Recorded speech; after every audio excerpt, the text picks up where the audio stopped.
뭐 예를 들어서 임대자가 들어온다. 혹은 건축주도 마찬가지고 그 건물을 아끼기 시작하더라고요. 나는 이런 컨셉의 뭐 이런 디자인의 건물에 이런 스토리의 건물에 들어와 있다라는 자부심도 느끼시는 것 같고, 그래서 건물도 마음대로 사용 안 하고, 그래서 기본적으로 건물마다의 스토리가 있고 브랜딩을 하자. 건축주들이 집 이름 지을 때 되게 제일 즐거운 그 과정인 것 같아요. 건물이 한번 지어지면 거의 뭐 50년 한 사람의 일생처럼 이제 일생의 기간 동안 존재하는 경우들이 대부분이니까, 사실 사람이 태어나면 이름을 짓듯이 이제 건물이 지어지면 이름이 짓고, 그게 사실은 저희는 이제 찾아오는 건축주들도 그렇고 그런 이름으로 불러주시더라고요. 뭐 윤술재가 참 좋더라 뭐 이런 식으로. 준공된 프로젝트들에 보면 특징이 이렇게 네이밍을 다 하셨더라고요.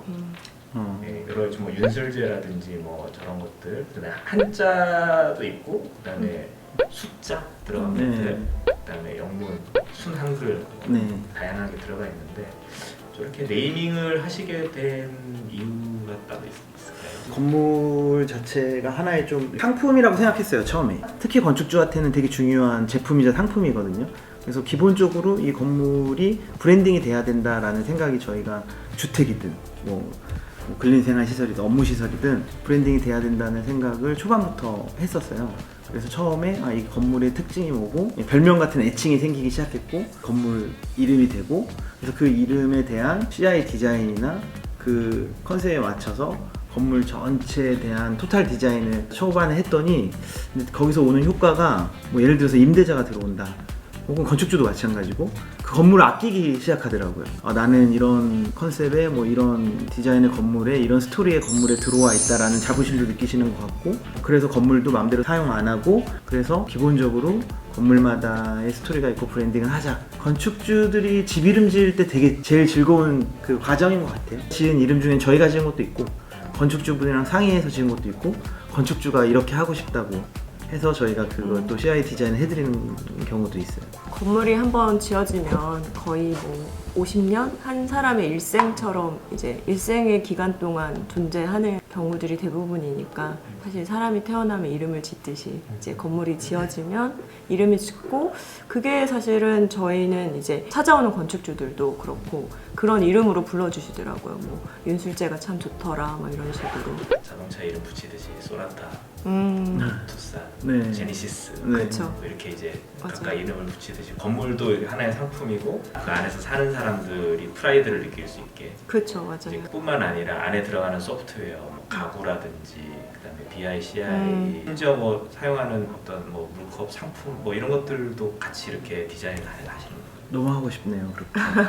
원래는 건축가는 그렇게 해야 된다고 배워왔고 옛날 사람인지 뭐 가구까지 다 손 대야 되는, 그게 정말 좋은 건축가라고 생각을 하는데, 이제 모든 그런 부분까지 다 신경 쓰고 싶지만 그러지는 못하고 있죠.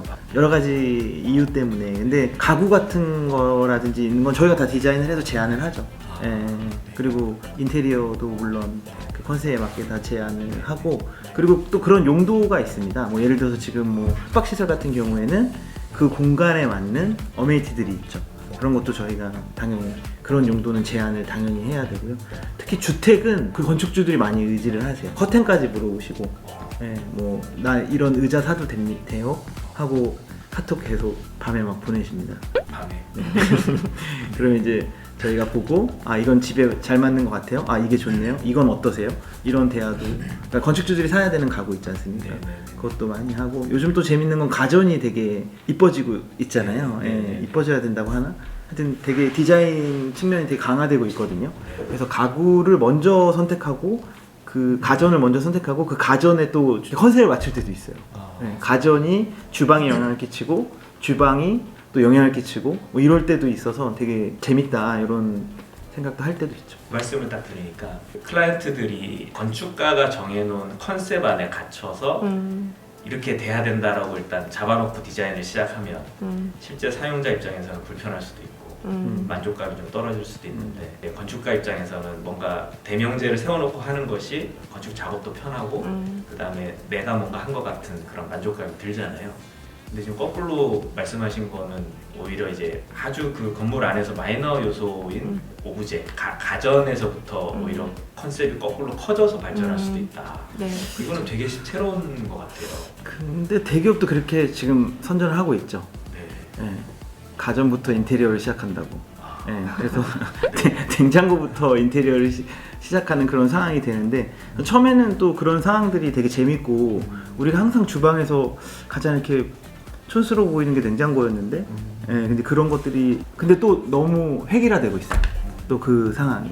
예, 그래서 그것 또한 이제 저희가 좀 조심해야 되는 그런 상황이고 예전엔 그걸 보여주기 위해서 되게 노력을 했다면 또 패러다임이 바뀌어서 어떻게 다시 안 보여주게 하느냐 이런 생각도 많이 하고요. 지금 말씀하시는 거 들어보면 소수건축에다가 프로젝트를 맡겼을 때 내 집을 짓고 싶을 때 맡기면 다른 데는 없는 이름에서도 그렇듯이 사는 사람 입장에서는 이 살고 싶은 그런 프라이드가 느껴지는 그런 집을 가장 적합하게 설계해 줄 곳인 것 같아요. 그걸 위해서 의뢰해 주십시오. 홍보 자랑 및 홍보하는 멘트를 한 번만 좀 해주시면. 네. 건축주랑 소통을 정말 많이 하는 편이에요. 근데 그게 단순히 이제 건축주가 우리에게 일을 주는 사람이기 때문에 그렇다기보다는 사실 건축이라는 게 어떻게 보면 창작을 하는 행위인데 그 창작을 할 때 사실 어디에 기대서 창작을 하느냐가 정말 중요하잖아요. 근데 그게 그리고 매번 같은 걸 할 수도 없고 그러면 이제 창작의 시작이 어딘가 생각해 보면 저희는 항상 이제 건축주와의 대화 그 사람들의 대화에서 많은 이제 아이디어를 얻고 거기서부터 이제 작업이 시작되는 것 같은데 저희 이제 작업물을 좀 보면은 같은 게 없는 게 당연한 것 같아요. 그러니까 건축주는 다 다르니까 어떤 스타일 저희가 하고 싶은 스타일 이런 것들을 사실 굳이 고집하지 않는 이유가 관계에서 좀 자연스럽게 이루어지는 새로움 그게 저희는 재밌고 그게 사실 앞으로 계속 일을 해나갈 수 있는 원동력이 되는 것 같아요. 명품을 만든다기보다는 어떻게 보면 그 사람만을 위한 건축을 할 수밖에 없죠. 그 사람과의 깊은 대화에서 이제 작업이 많이 시작되는 거니까. 홍보가 아닌가? 이 정도면 엄청 홍보하신 그러니까 거예요? 뭐 사람마다 지문이 다 다르듯이 네네. 가족의 삶이 같을 수가 없거든요. 근데 아파트란 되게 우리나라의 상황을 물리적으로 잘 극복한 대단한 발명품? 구조체긴 하지만 저는 그 가족마다의 스토리를 다 똑같이 담아내는 거는 좀 불편하거든요. 제 입장에서는. 그래서는 안 된다고 생각해요. 물론 아파트 인테리어도 되게 다양하고 이쁘게 하는 건 맞지만 기본적인 그런 구조, 공간들이 그 가족마다의 고유성을 가지고 있어야 된다고 생각을 하는데 잘 찾아내는 것 같아요. 저희가.